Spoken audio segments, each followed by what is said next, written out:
Hello, everybody. Rick DiClemente with StarSelf.com and Astrology Unplugged.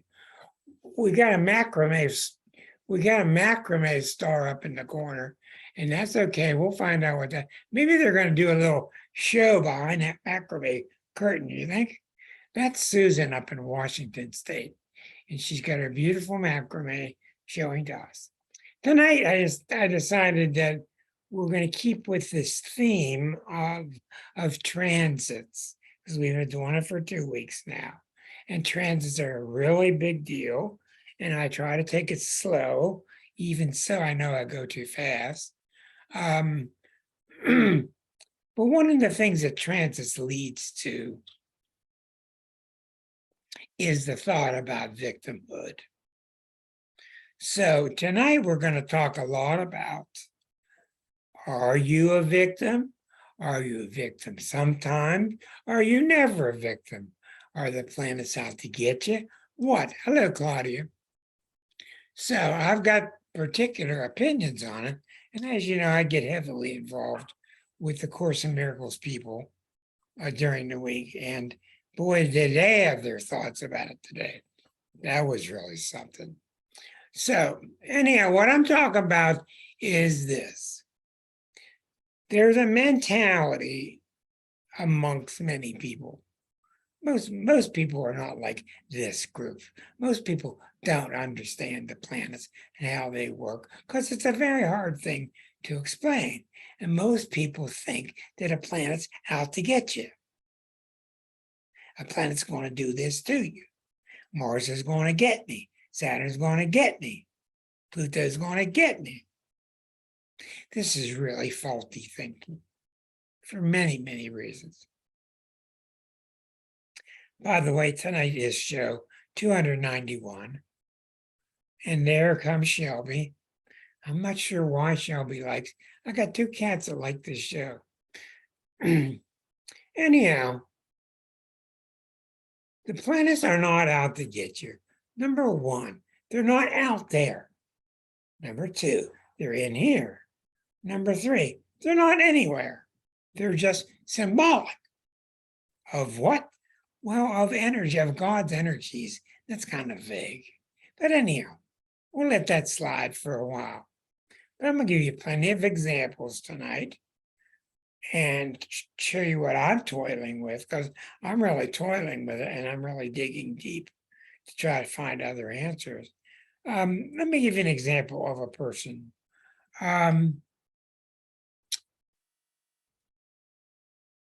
10 years ago, 8 years ago, a person I knew who was a male and he was really dominated by his partner was going through a Uranus transit.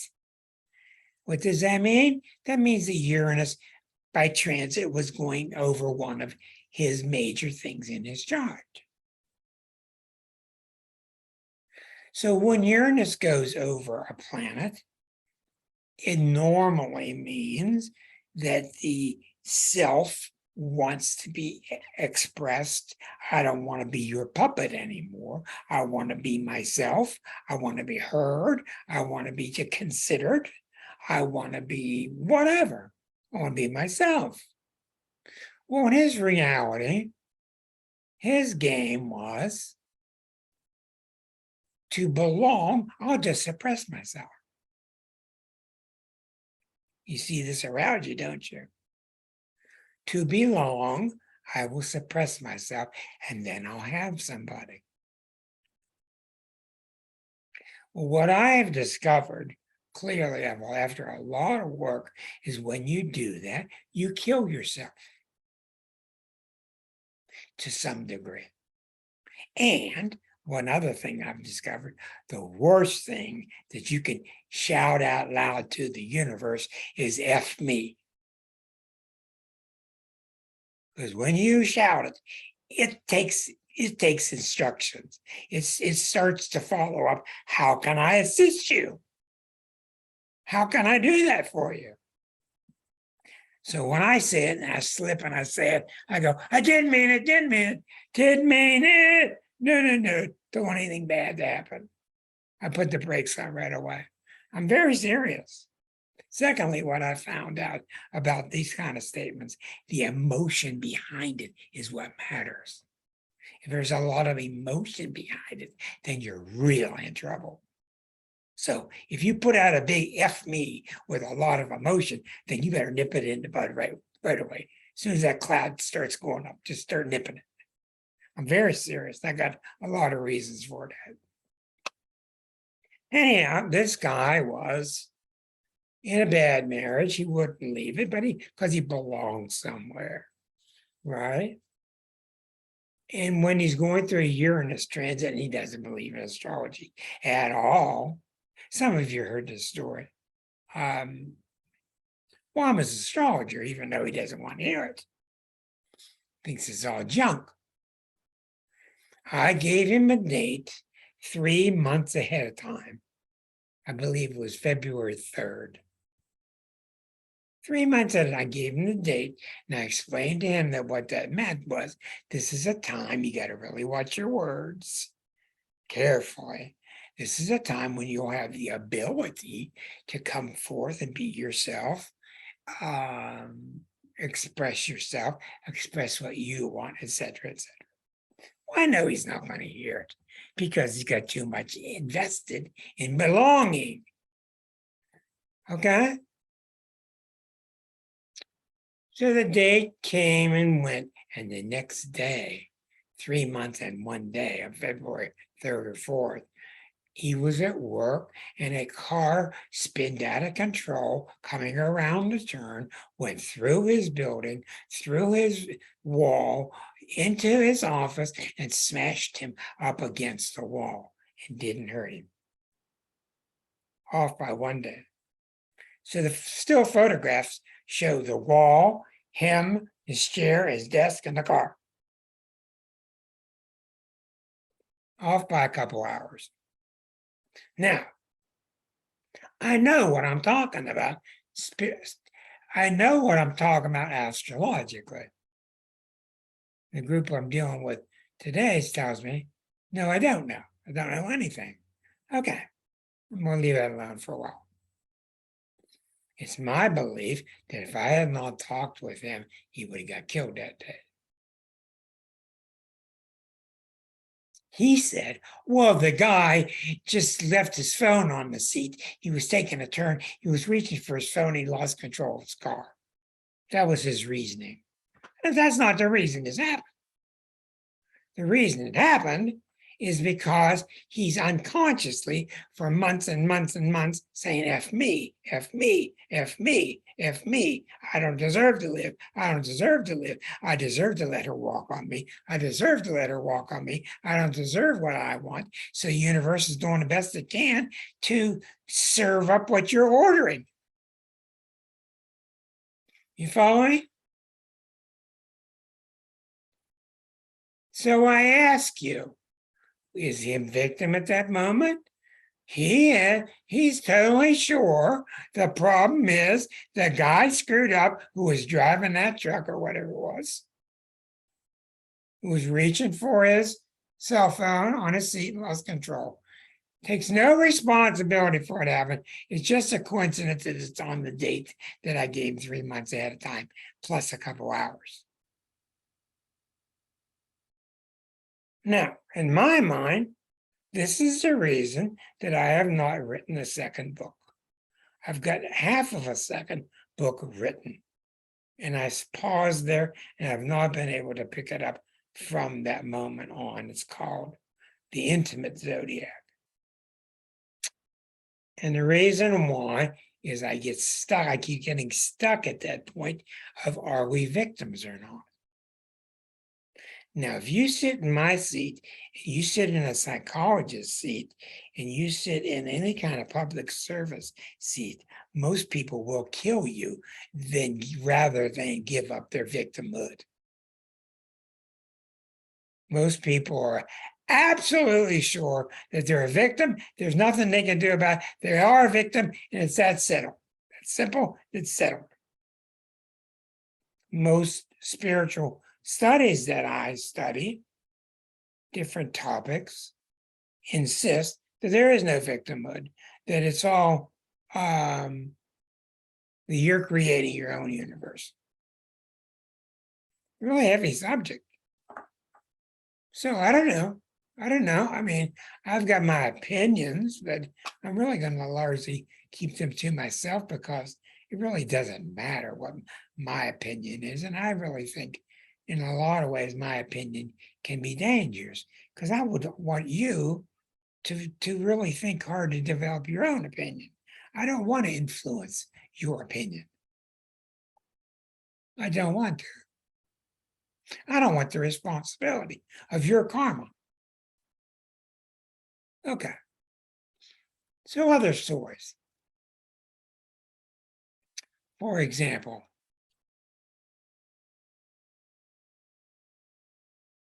I know people that have been involved in lawsuits, and Pluto is near their Mars. And every time Pluto gets near that Mars, or squares that Mars, or opposes that Mars, or somehow aspects that Mars, this ugly head of this lawsuit raises its head again. And when the Pluto goes away, it goes away. Now, when Pluto hits your Mars, what we talked about last week, what needs to happen during that time is you're being challenged to use your courage. You're being challenged. Pluto doesn't like cowards. It's not as violent as Eris, but it still wants you to step up to the plate and show some courage. All right. So I knew a woman that came to me once. She was in a secretarial position, and her boss was a Taurus, and he was the bad Taurus type, which meant that he was really a penny counter. He just was obsessed with every penny that the business made. And somebody in the business embezzled. So he didn't know what to do. So he blamed it all on his secretary for not stopping this person. He didn't think the secretary embezzled, but he put all the blame on her and he sued her. So she came to me.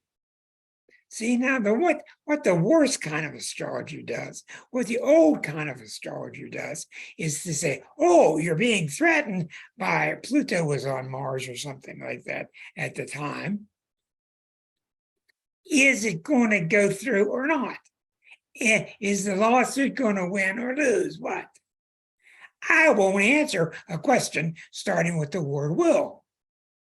I'm not going to, because I don't know. Well, it's not fair for me to guess for you.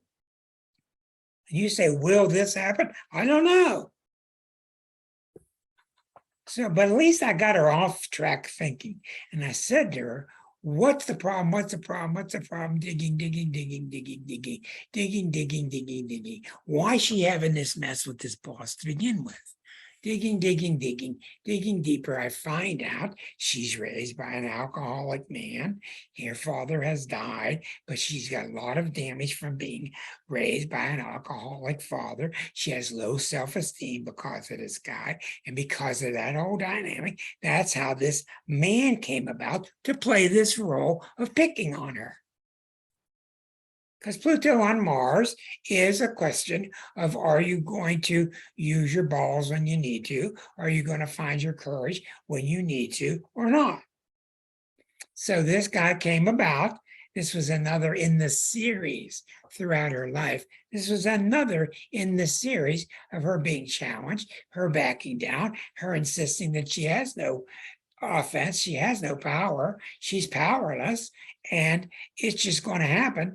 And what she didn't notice is that this time she found an astrologer. You see the difference? This time her prayers were answered, you might say. She was led to somebody who could point her towards the truth of what's really happening. So I worked with her and I made her see that it was the dad, etc., etc. And I told her to quit worrying about the lawsuit. Of course, she's all nail biting about the lawsuit, which anybody would be. I told her, quit worrying about it. Instead, go to the graveyard and talk to your dad. Now, I'm not a psychologist, and I've learned very well a long time ago that psychologists know a whole lot more than I do. And knowing a little psychology can be really dangerous. So I'm well aware of that. But anyhow, I tried to encourage her to write to her dad, to talk to her dad, to just let him know how you felt about things. I think she had been raped. It's so common. Let him know the things that you liked and you didn't like. Well, she worked on this and she worked on it. She reported no progress, etc. And then one day it came along and she says everything's changed. She has had it out with her dad. She has drawn a line with him, even though he's not alive. She drew the line with him in her head. He's not allowed to visit unless he's nice. He's not allowed to visit unless he's nice. She drew the line with him. Next day, man drops the lawsuit.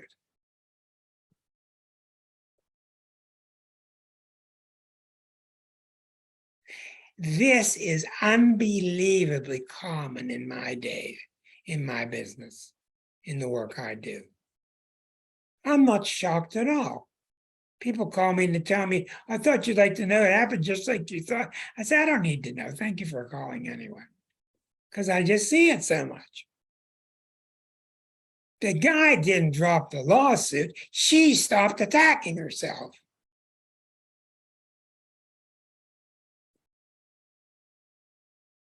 That's what, in essence, happened. So now when we get into talking about, was she a victim all along or not? I don't know. I don't know the answer. It's a really tough question. But I see these kinds of experiences all the time. I told you about the woman recently whose daughter was threatened. The daughter was married to a Middle Eastern guy who was not very favorable towards her once she had a child and was thinking of divorcing him, and he threatened to kill her. She said she was going to take the baby and run. He said, no. He's going to kill her. So the mother of the woman comes to me. What do I do? I don't focus on this guy. I don't want to see this guy's chart. I know he's from the Middle East. I know how possessive they can be. I look at the daughter's chart somewhat. I'm not looking at that either, because what I'm looking at is, what does this woman think she deserves? What does this woman think she deserves? I said, you go back and tell your daughter. This has got nothing to do with what this husband is going to do or not do. This has everything to do with what you think you deserve. If you think you deserve him to come kick your butt, hurt you real bad, or kill you, that's what's going to happen. And if you think you don't, that's your defense, it'll stop.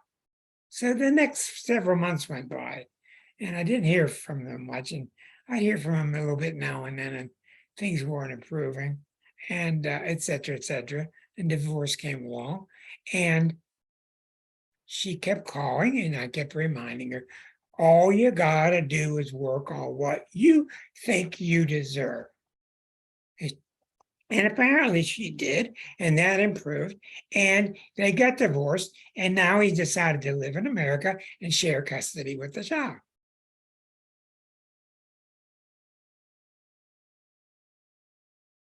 So I ask you, do these kind of stories surprise you? Erica says no. Claudia says no. Linda? Linda got shoulders up in the air. She's giving me a typical Libra answer. She's giving me a no and a yes. So that's okay. Tell me about your no and your yes. I don't know. I guess I've been thinking today about how much all of this is a mystery. I spent about half of my time in my therapy session today talking about astrology and, Okay. and about, in particular, about how, we've studied transits before, about how when a person has passed and the chart stays active, and you can see in that chart the things that continue, in that person, in the, I'll call it the remnants of that person's life, like, oh, they are put on in the Rock and Roll Hall of Fame, or they get a posthumous award, or they finally get their silver star, or whatever happens. And I just think it's so mysterious, that One reason it's so mysterious is you're a social being. You're the seventh sign of the zodiac, and you constantly monitor things on how they go up or down socially. okay. That's one of the reasons. That's one of the reasons. And when someone's out to kill you, it's really got nothing to do with you socially. Are you going to live or not? That's true. Okay, so that's one thing I will add to your formula here. But I will say this, though, that as I got my own life straightened out, there was probably a period in my 50s where I had trouble with everybody. Literally everybody. And once I solved all that inside myself, I don't have trouble with anybody. okay, now that's very good point, and I really would jump on that. At that period of time, I don't know what year that was, but at that period of time, I would have worked with you to see how much trouble are you having with Linda versus not. Well, that's exactly what you did. Okay, I'm not aware of it. There's Yuma. Three of them now. Okay, so once you started becoming friendlier to you, the world starts becoming friendlier to you. So the question is, when, at what point are you or are you not a victim?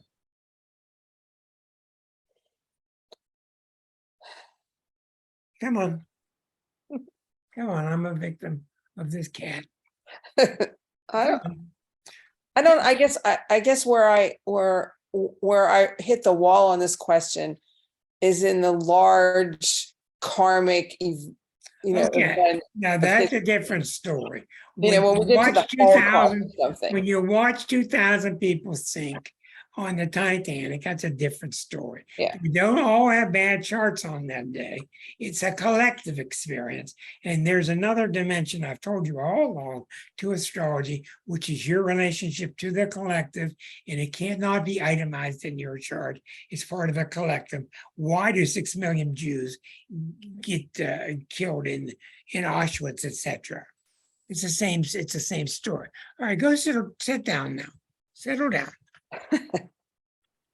She's starting her pre-9 o'clock treat time is what it is. So I will halt right here.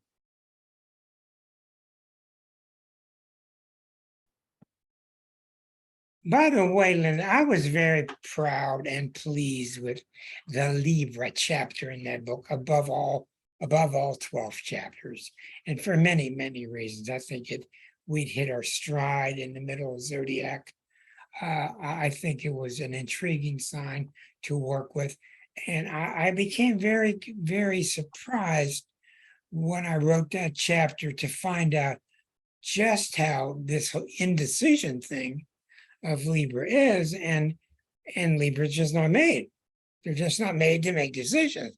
They're really made to give everybody all the factors in which to make a decision. They're excellent at that. But making the decision, they're just not made for it, much like Gemini. Anyhow, let's continue because this is an interesting topic. Now the cat's fed. Okay, another good example. A person going through a Neptune transit. I got somebody right now. Boy, this is delicate. This is really delicate, especially when you get combinations. I got somebody going through a Neptune transit, and this particular person is going through a spiritual crisis. And when a Neptune crisis happens, you can either become to open up the channels, open up the gates, and get a stronger connection to God. Your intuition gets better. Your artistic sense gets better. Your intuition gets better. Or you can get a lot worse and you can drink alcohol and you can have affairs and you can want to escape and things can get real bad. That's the negative escape part of Neptune. Well, so in this particular person's chart, I said, I don't want to talk to you for 2 years. I've been reading for him for 8 years. Said, I don't want to talk to you for 2 years. I don't want to influence you. This has to be done between you and your God, whatever you'll call it. You do it. You work it out. 2 years from now, I'm glad to have you back. I'm glad to talk to you about it because I don't want to be part of the influence. So that's a common kind of story. Another Neptune person example. What I do is I listen for symptoms. And for the symptoms, I can tell which planet. If it's mysterious and weird, it's Neptune. If it's insidious and powerful and scary, it's Pluto. If it's a pain in the butt and it involves all your money, it's Saturn. If it's Uranus and it's crazy and if things are nutso and you're pulling out your hair and pulling out your wisdom teeth, it's Uranus. It's usually one of the outer four. Now we have to definitely add Eris to it because she's definitely part of the game. The problem with her is she just moves so slowly. She moves so slowly. Anyhow. So a person undergoing a Neptune transit will report weirdisms in their body, weird things happening that they go to the doctor. The doctor sees the symptoms. He sees them, he has no idea. So he starts talking about viruses, which he doesn't know what he's talking about. And in most cases, Neptune transits are psychosomatic, and the person's just extra sensitive. They're bringing on all this to themselves because they're sensitive and they're not using their sensitivity properly. The problem with a Neptune transit is you become too sensitive. The power of a Neptune transit is when you become too sensitive. So you can either use the sensitivity to become stronger in every sense, all your cells. It's like all your cell meters inside your body just become more sensitive to water, to air, to people, everything. Or they just become overrun by the noise in the environment or the pollutants in the environment, whatever. So anyhow, during a Neptune transit, I don't like to put things, do this or, that's the old me, and that doesn't work. When Neptune is on you, if you're going to have success, what do you think you need to be doing? What do you think you need to be doing in your life? Let's say Neptune is opposing your sun. It's going back and forth for 2 years. What do you think you need to be doing in your life to make your life better? I'm all ears. Surrendering? Surrendering to what?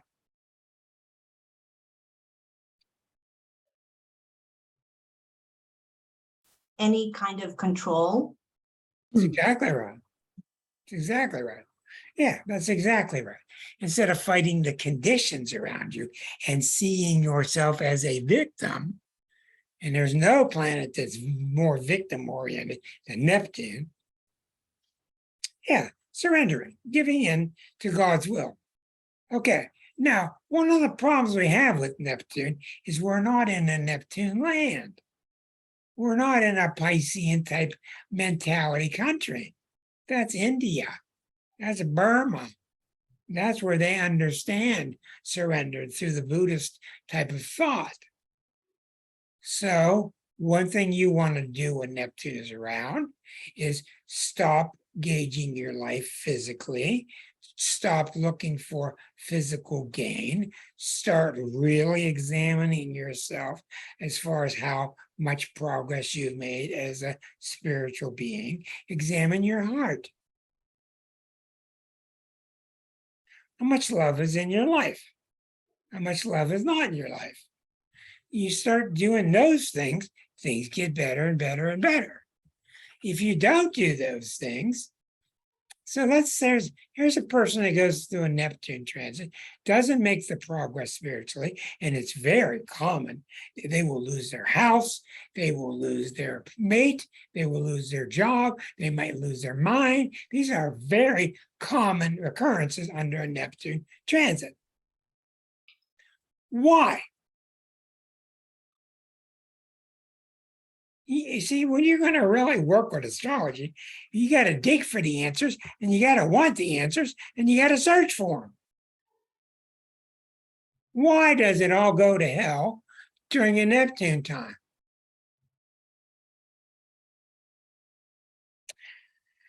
Here's the reason I think, and what I've discovered is this. Your insides, the real vague term, get tired of being told no.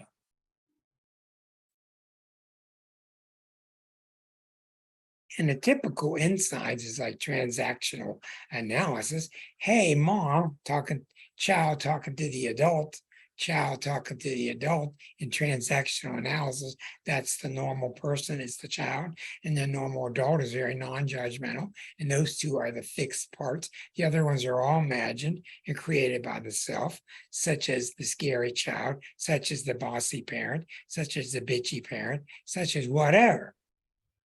But in normal life, a normal child, there's the real child who's sensitive and enjoys life, the zeal of life. And then there's the regular parents is we got the money and the streets blank. Streets open, let's go. There's no value judgment, no critical judgment. So during a Neptune time, if you're not, I ask people questions like, how much are you giving to God? How much, not tithing, but how much are you taking your problem and giving it to God, saying, God, I don't know how to deal with this. Please help me. And almost everybody I talk to says, which means they're not doing it. I'm not judging them. But that sounds to me like somebody that's not intent on winning a spiritual contest. As opposed to somebody who's working with it. They might work with cards, they might work with tarot just to get more insight. They might start meditating, they might start running, they might start trying to patch up relationships in their life. They start to do spiritual work, and they start to think about that thing that's above them, that's bigger than them, that we are a part of, that I don't want to talk about because it's too confusing to talk about. So when I find somebody having a tragic time during a Neptune transit, it's because they have ignored themselves spiritually. And there's a part of them that's saying, I want to meditate. I want to sense peace and quiet. I want to go to the church. I want to work with pastels. I want to hear softer music. I want to be around kinder people. And the adult's not letting the child listen to them. There's a bird squawking somewhere.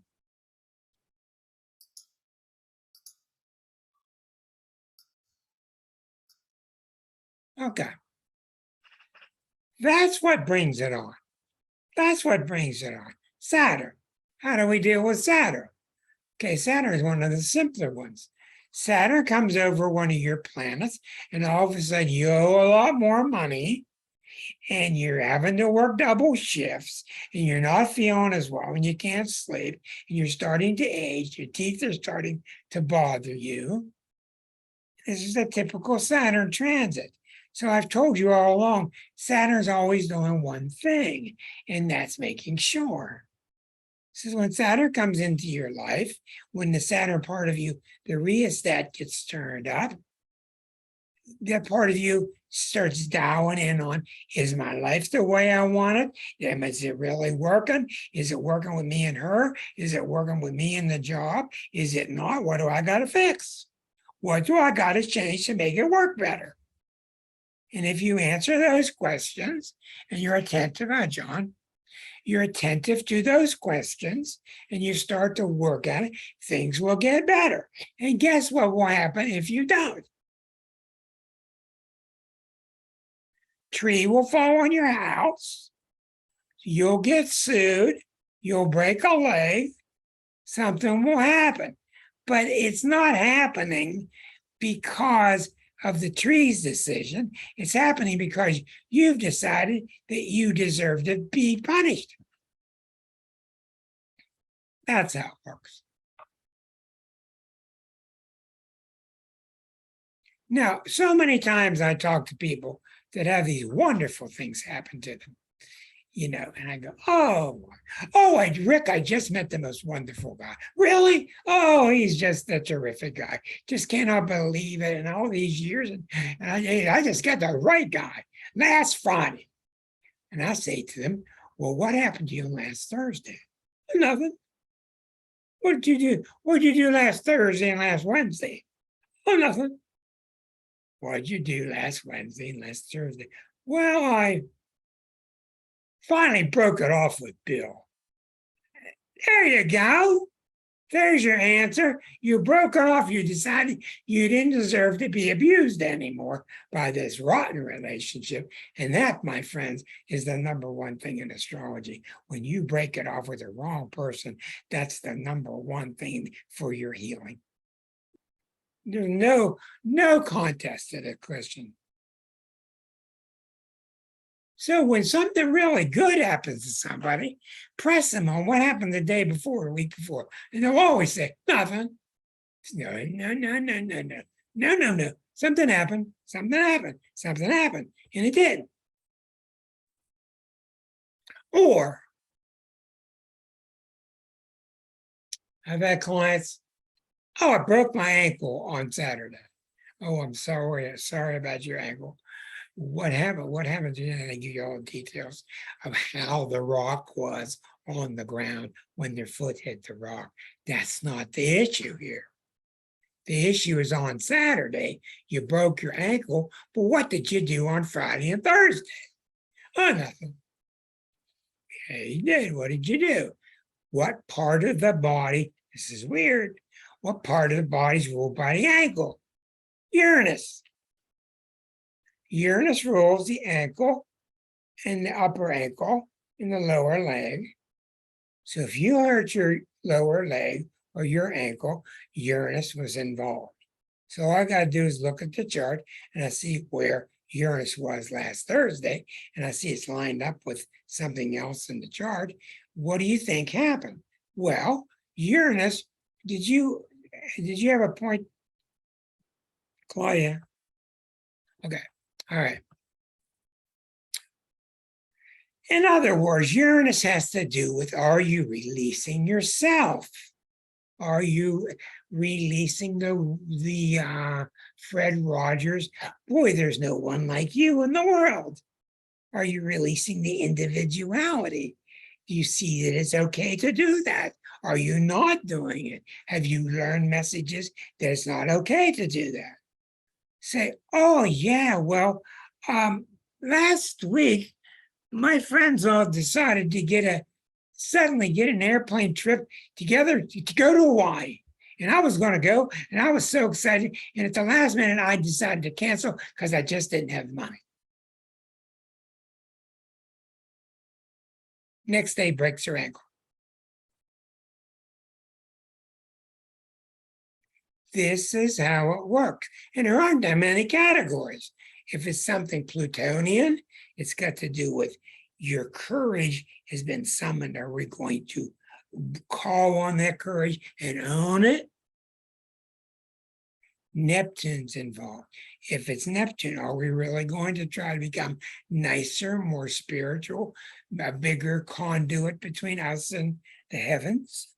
If Uranus is involved, am I respecting the individual in me, or am I shoving it down saying, we don't need to party anymore because you're spending too much money? Suppressing the self. Saturn, are you owning up to your responsibilities or not? 4 things. You don't really have to know a lot of stuff. You're primarily, Eris is a little different, but you're primarily watching 4 energies that fall in this category. Now, each of you, think about a bad event in your life. You don't have to say anything today. Think about a bad event, something crappy that happened to you. Okay? Or 2 or 3 different events, write them down after the show, whatever you want to do. And then go back to that time. If you've got old calendars, old daily diaries, and investigate what you were doing the day or 2 before the crappy event happened. And you will find, I didn't make this up, you will find that you've done a number on yourself to push yourself down, to negate your life, boom, to say no to you, boom, and the universe has followed. Now, who of you amongst you finds that this makes sense? Okay, let's go with John, since John's not here all the time. Let's unmute John. I try to make it as much as I can, Rick. Hey, I don't need an excuse of when you're not here. I don't care. I mean, I'm just glad to see you. I'm glad to Yeah, see you too. I know and you're everyone else. I know you're a very busy man. Mm. But I want to Likewise. ask you, can you relate to a bad experience you had, and then you can go to the day or 2 before and see where you did a number on yourself that led to it? Oh yeah. I think it probably the one that comes to my mind was literally January 1st, 2010, when I was in a car accident and it destroyed the hearing in my left ear. Airbag went off. Yeah, I think you and I had a conversation about this at one point. Something I was suppressing, some energy, and I think I had a conversation What did you before. decide I don't want to hear anymore? I think it was myself. It's Yeah, not, it's 2 things. Now listen, yeah. it's 1, I Listen, don't want to hear it anymore. 2, it's the emotional intensity behind it. yeah. That's what matters. Those 2 things. So what is it that you told yourself that was so threatening is, John, I don't want to hear it. What was it? I think that my marriage was failing at that point. That's a tough one. Yeah, That's a real tough one to listen to, isn't it? it was a pretty Sure. rough time. Sure, especially to a Taurus, because Taurus is, you're in this for life, you're fixed for life, and Yeah, you're I one don't of let go of things very easily. it's one of the signs that's the most fixed. Now, once you got through it, you did okay. Oh, that was hell, though. That was really, Well, really. sure it's hell. Sure it's Well, hell. then I had Pluto on my moon, like within like 18 months of that. So Now, let me ask you a question. Stay back where you were. Stay back there. What if it's December 25th? It's Christmas. The marriage is still falling apart. You just got a week to go until you get really fed up. What happens if during that Christmas week you became more amenable to the fact that, yes, it's dying and I'm going to let it die, and it's sad, but I had good times and bad, and I'm going to let it die? What do you think would have happened to you then, that following week of January 1st, if you had made that transition the final week of the year before? I think maybe the accident wouldn't have happened. That's been a long thing to kind of come to terms with, though. Well, sure it is. Easy You know thing. why? Is because those events are related to many, many, many other events in your life with a similar syndrome. Yeah, We don't get just singularities. But I'm sure that once you went through that and you got better at it, you probably got better at listening to things and saying, I'm not going to just shut stuff off. Yeah, I just want to say, Rick, I hate my Chiron sometimes. Chiron is tough sometimes, yes. Yeah, Chiron can be very poignant. It can be really can be. What sign is yours in? Taurus. It's conjunct my sun. I think you Well, knew. it's very Virgo-like, and it being Yeah, next to your sun, you're very strong. So it gives you a very strong yeah. Virgo. Sometimes at a cost, though. It feels like. Hey, what did I tell you all this last month? And I did a show about it. Virgo is one tough SOB. Virgo is a tough energy. It just is.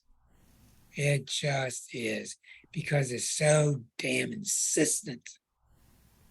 We just got to work and get this thing fixed. No, we don't. We got to get it fixed.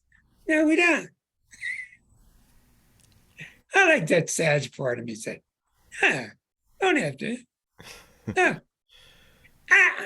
we don't have to. Okay, who else raised? Thank you, John. Who else raised their hand? Was it Linda and was it somebody else? Was it Erica? Who raised their hand before John? Linda, go ahead. Your stories that are similar. Well, I mean, back in 2013, I had got separated from the person I was married to at the time, and got myself in true fashion right into another relationship without really any process. That's Libra. Then of course it just, it was bad because on, in the aftermath of this, based on your advice, I went back and looked at my whole life. I mean, I started like a childhood and looked at all, not just romantic relationships, but all relationships and how I conduct them, and built, like, it took weeks to get it all together. Very good. But one of the things that I realized was that, I had all of this trauma going back to when I was very, very, very small and had dealt with none of it. And I was 62 years old at that point. But that's common. That's common.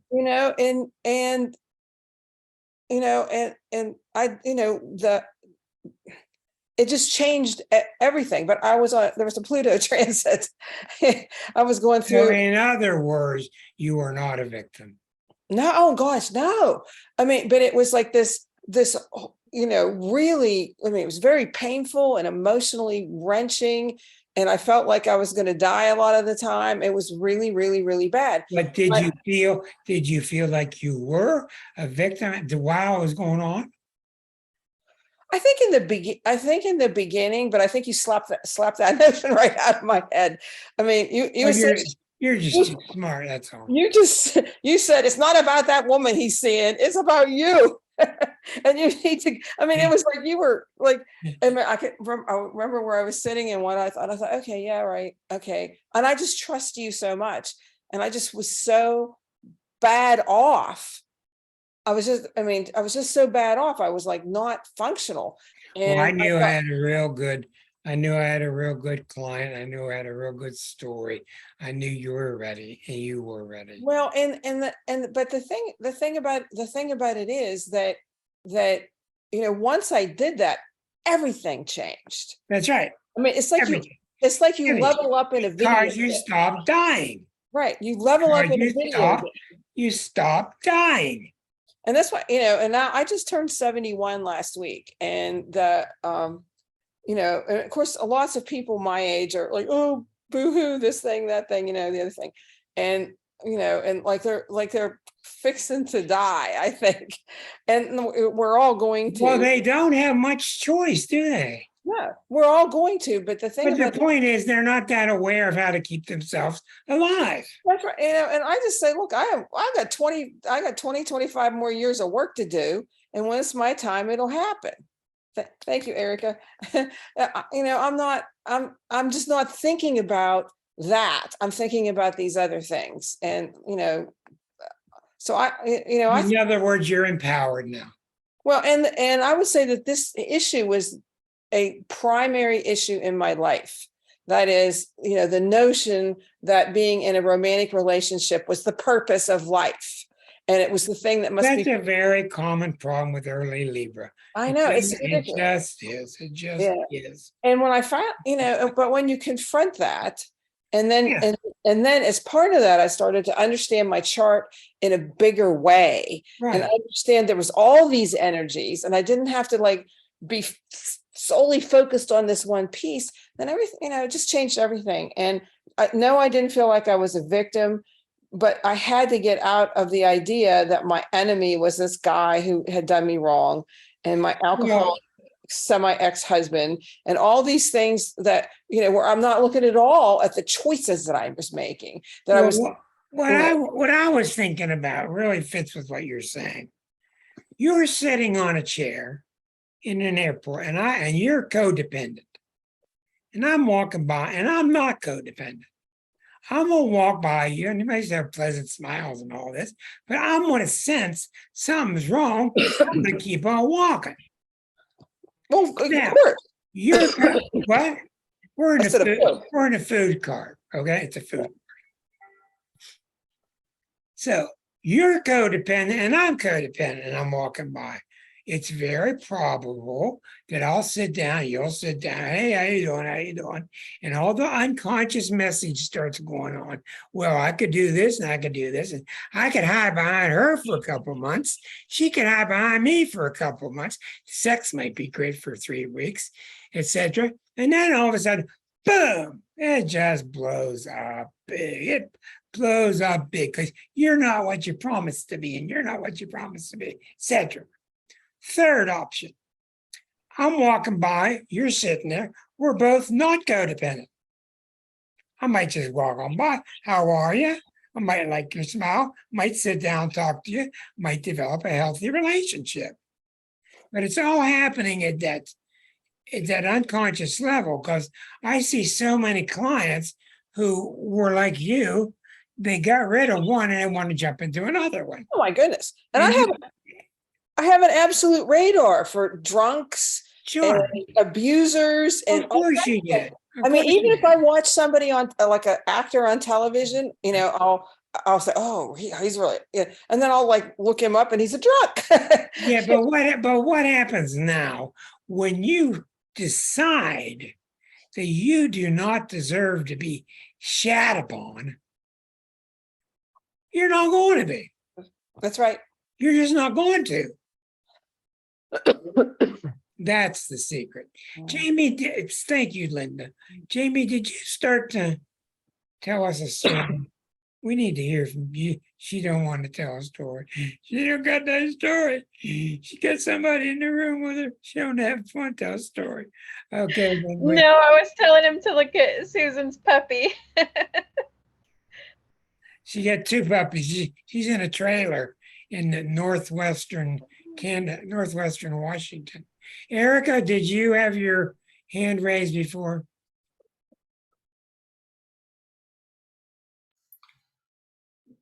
My hand was just raised, I think, in regard to, that things like that have happened to me, but I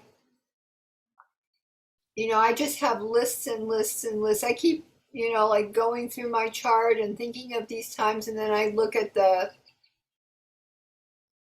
like what happened, like for instance, December of 2020, Saturn was opposed my natal Saturn.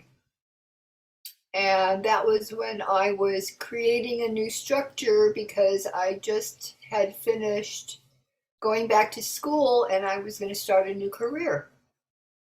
And I've been doing that ever since. At that time you had Saturn opposite Saturn. Yeah. And you were trying, and your natal Saturn is in what sign? In the 10th house of career. In what sign? In Leo.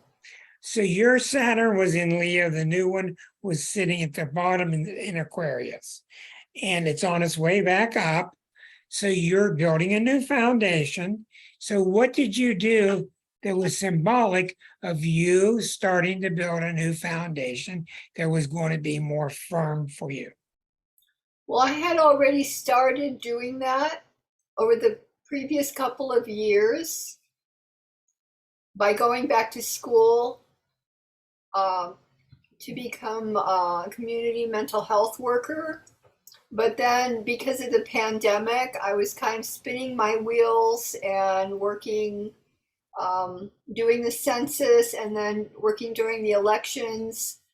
And then a job opened up and I started working for the agency I'm working for in 2021. But I knew, this was something I had wanted for a long time because I had studied counseling and coaching, astrology, hypnosis, all the neuro-linguistic programming, all kinds of stuff to try to help people, but I wasn't able to do it as a profession. I was just able to do it, for friends. That's right. And just the occasional person, but I needed at this point to go back to work and I wanted to be able to do, help people and get paid for it. Yeah, but Make a see, little remember, income. but the number one thing that's happening when Saturn is opposing Saturn is what? My foundation is being questioned. It's not, well, that is with the square. Any opposition has what connotation?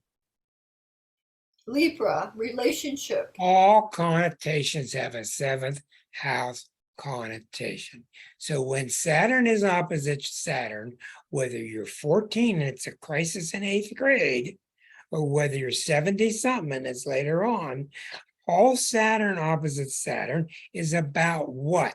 Let's ask Claudia, because Claudia's good at this stuff. What's going on with everybody, no matter what house it's in? What's happening with people that have Saturn opposite Saturn?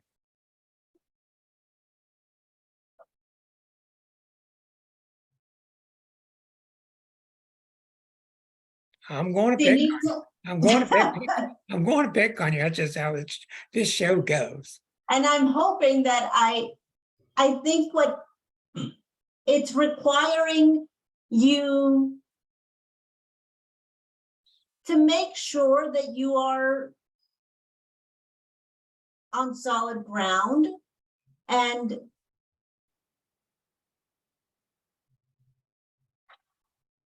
that you have You're getting warm. to make sure that you're on solid ground and that you're everything that you, well, like Erica just said, but it's coming from the outside. It's coming from someone else, something No, else. it ain't. There is no outside. Well, it's coming from what to be It outside, come what No? seems outside.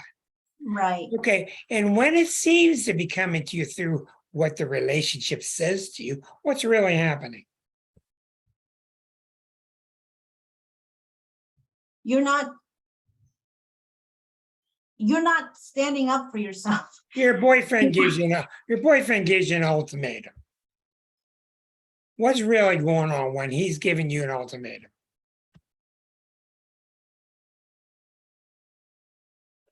You're not clear on you. You're really getting warmer and warmer. Okay, but what's really happening here is you are drawing the line inside yourself about what you need, how you need to be treated, period. And the outer world is just a reflection of that.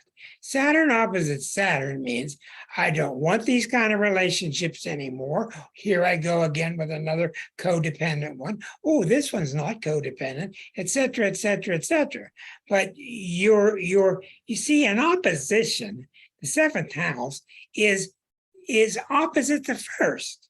The first house is who am I? Who am I? It's a big part of the chart. Who am I? The seventh house is who am I when I'm with you? You might call who are we, but it's really who am I when I'm with you? Well, I don't like myself very much because I put myself down when I'm with other people. I like myself very much because I'm very generous when I'm with other people.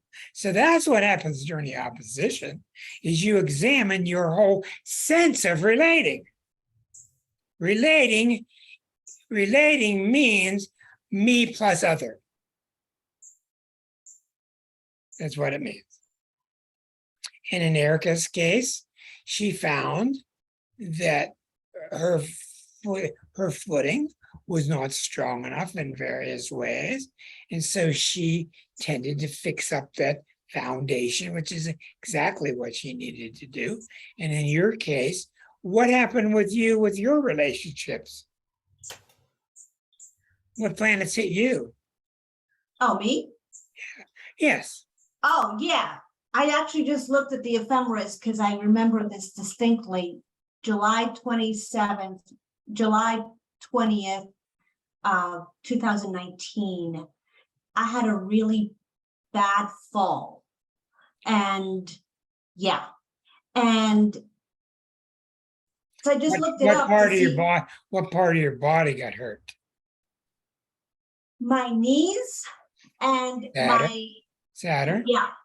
And believe it or not, I actually didn't want to land on my hands, so I put my face on the ground, which is crazy, but I'd rather mess up my face than my hands because my wrist.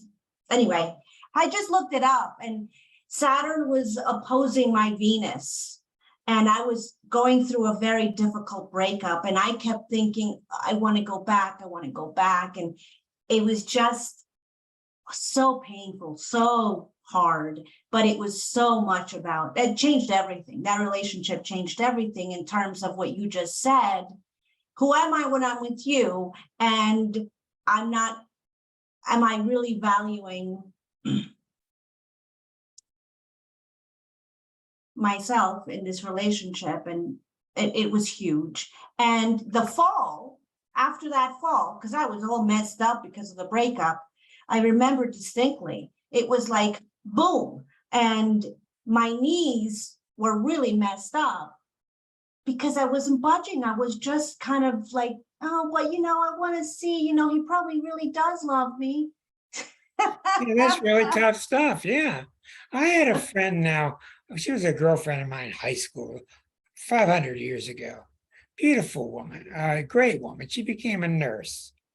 She became a, just try to say that word, nurse anesthetist. And she was raised by a really rigid Nazarene preacher, very old school. And she was raised with the old Bible thumping and hell and brimstone and all this. Well, she got older. She had a fall in the operating room. She tripped over one of the cables and she had a major concussion. This really set her back. A couple years later, she had the same thing happen to her.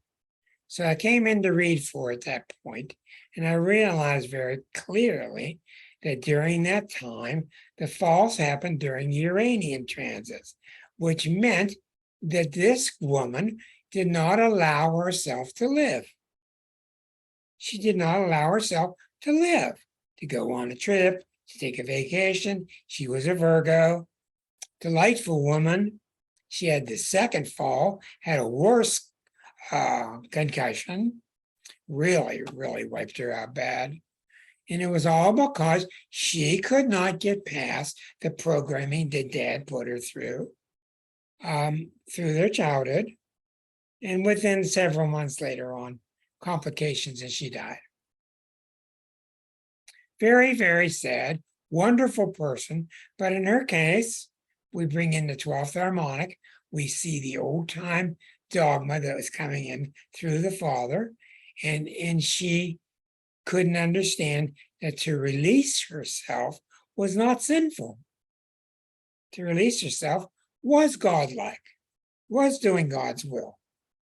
In my opinion, God is happy when we are happy and we express ourselves and we sing a song. Yeah.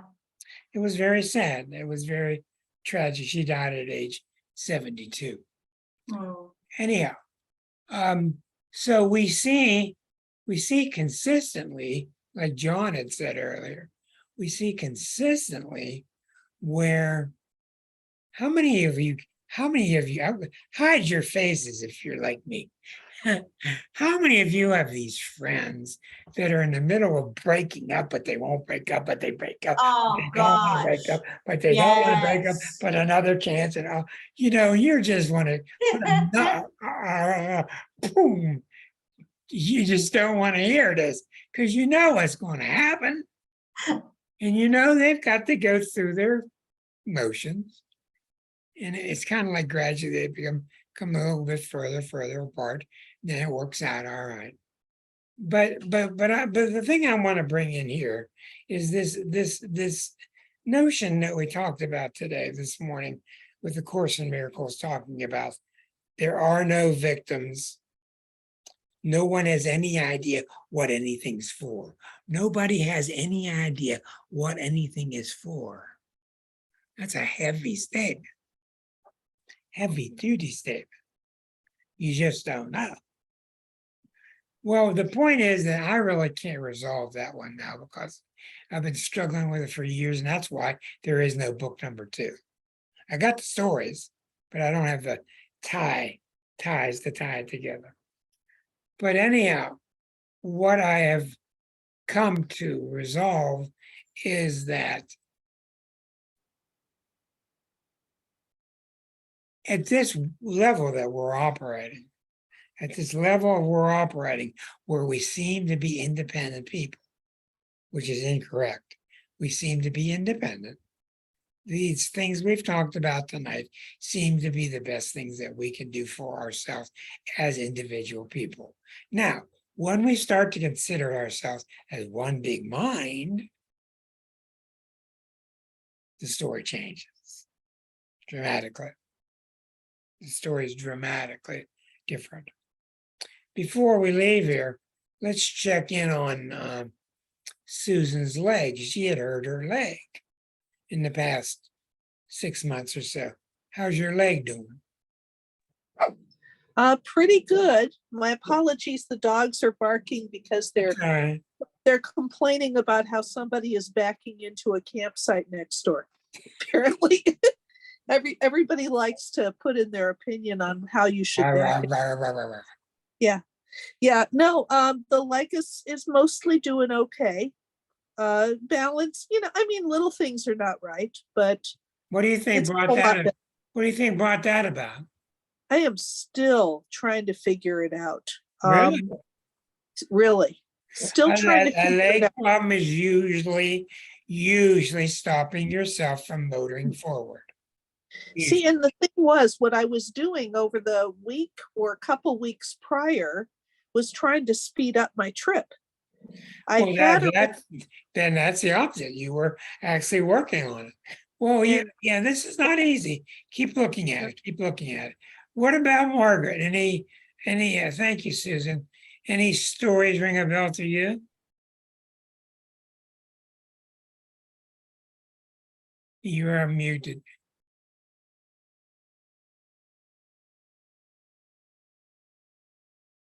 You're still muted.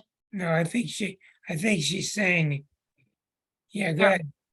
No, I have a lot of things that have got me wondering, but probably the main one last year, I would have to go back and look because I was in the best place I could have been in years when it happened. So I'm thinking. That's intriguing. Let me tell you something.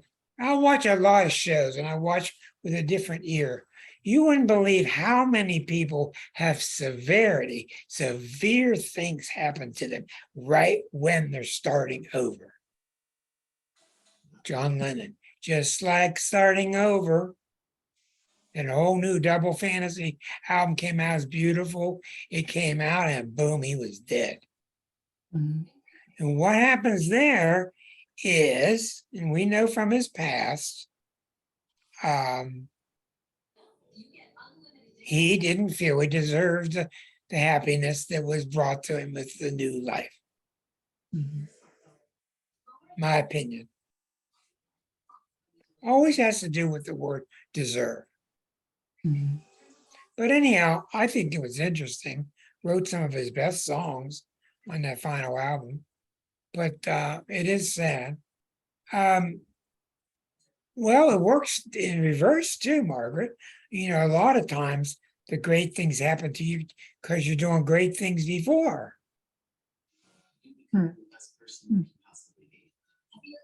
It's not just negative, it works both ways. It all has to do with, I'm up here listening to that little kid down there, and that little kid is making very reasonable requests.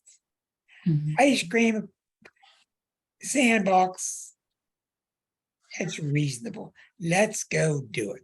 My job is to watch your red light. It's safe. I get the money. It's safe. Let's go. Now, what do you think being a psychologist? What do you think in your career with your clients? Are you talking to me? Yeah. I'm not a psychologist. Oh, I thought you were. I'm sorry. No, radiologist. Oh. X-rays. Okay. Tell me about your X-ray. What are those X-rays doing down in there? I'm sorry. I thought you were a psychologist. No. Yeah. Well, if those X-rays are getting all their wires crossed, you got a problem. Okay. Well, good enough. Anyhow, forgive me on that one. Jamie, you don't have anything, huh? No, and I'm curious because I was in a pretty bad car wreck when I was in high school, and it was December 2010. So, and I cracked my pelvis. Okay. So, and I was in like a wheelchair and everything, but I can't really think like what was going on and Well, maybe let's what. think about that. The pelvis is Jupiter. Jupiter Okay. is Sagittarius. Jupiter is the thigh, the hip, the pelvis, and the liver.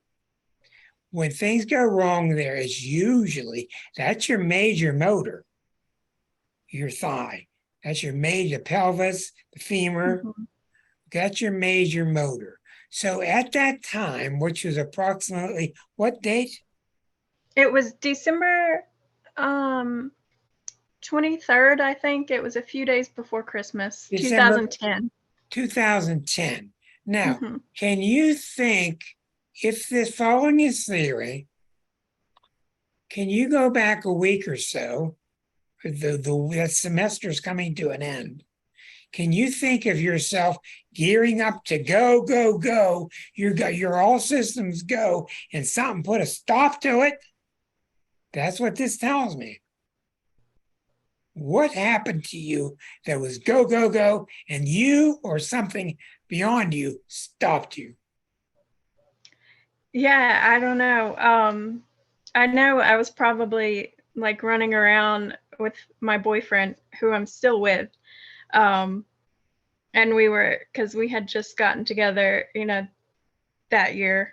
So I know we were probably just running around being crazy, but I don't know what it. Well, give us some thought. Give us Yeah, some thought. 'Cause I'll if have you to had- do that. Yeah, if you had a major injury to that part of the body, you told the body, I've got to stop doing this. And the body said, well, I'll find a way to stop you. Give it some thought. I will do Yeah, that. we're just not used to thinking at this level. Anyhow, we're going to wrap things up for the evening. That was 291. We've kind of milked this whole triad series about transits, etc. I think you probably learned some things tonight about how these transits do's and don'ts. We'll see what happens next week. I'm not sure. But my friends, we're getting near holidays. Getting near holidays. See you, kiddies. Good Thanks, night, Rick. everybody. See you Thanks, next week. everybody. Thank you, Rick. Good See you, night. John. Happy John boy. birthday, Good night, Linda. Elizabeth. Take care, everyone. See you, Claudia. See you, Rick. Bye, See you, guys. everybody. Bye.